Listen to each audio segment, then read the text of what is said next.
2 نوجوان بچے وہ فارم 45 لیتے ہوئے ان کو شہید کیا گیا تھا۔ آج میرے یہاں پہ رفقۂ کار میرے ساتھی آپ کو ڈیٹیل سے بتائیں گے۔ ایک کا نام محسن خان، یا آپ ان کی تصویر دیکھ لیں، ان کے لائقین بھی یہاں پہ موجود ہیں۔ محسن خان، دوسرے ہمارے ساتھی 16 سال، یہ 16 سال ان کی عمر ہے، حسن ضیاء، یہ بھی ان کی تصویر آپ دیکھ لیں۔ بنیادی طور پہ ہم لوگ یہ پوچھنا چاہتے ہیں اور ہم لوگ انویسٹیگیشن بھی ڈیمانڈ کریں گے۔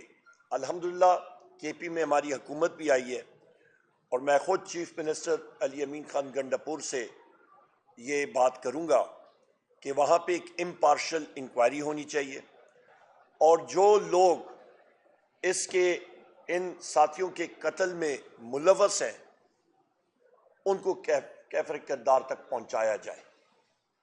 پر بات یہ آتی ہے کہ یہ صرف شانگلہ کی کہانی نہیں، پاکستان کے مختلف علاقوں میں لوگوں کو ڈرایا گیا، دھمکایا گیا فارم 45 لیتے ہوئے، پولیس نے لوگوں کو زد و کوب کیا، اس کی ہم لوگ شدید الفاظ میں مذمت کرتے ہیں۔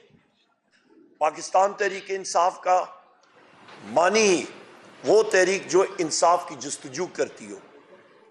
ہم لوگوں کے قائد جناب وزیر اعظم عمران خان صاحب نے بارہا بار ہمیں ایک چیز کی تلقین کی ہے، جیل میں بیٹھے ہوئے بھی انہوں نے ایک ہی چیز کے بارے میں بات کرتے ہیں۔ وہ میں تقریباً 10 مہینے پہلے ان سے میری 1 ہفتہ پہلے ملاقات ہوئی تھی۔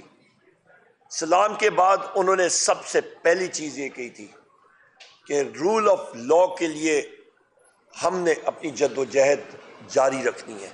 ایک شخص جو کہ جیل میں بیٹھے ہوں، پابند سلاسل ہوں، آدمی خیال سوچتا ہے کہ جی وہ کسی اور چیز کے بارے میں ان کے ذہن پہ بات ہوگی، اور ہمارے قائد عمران خان صاحب کے ذہن میں رول آف لا ہے، کیونکہ وہی واحد چیز ہے جو کہ اس ملک کو اس کرائسس میں سے نکال سکتا ہے۔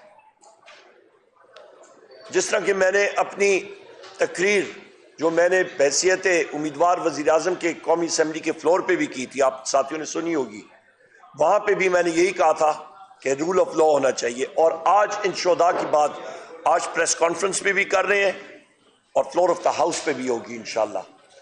یہ آپ کے سامنے میں نے ایک کا اوور آل پکچر آپ کے سامنے رکھی ہے۔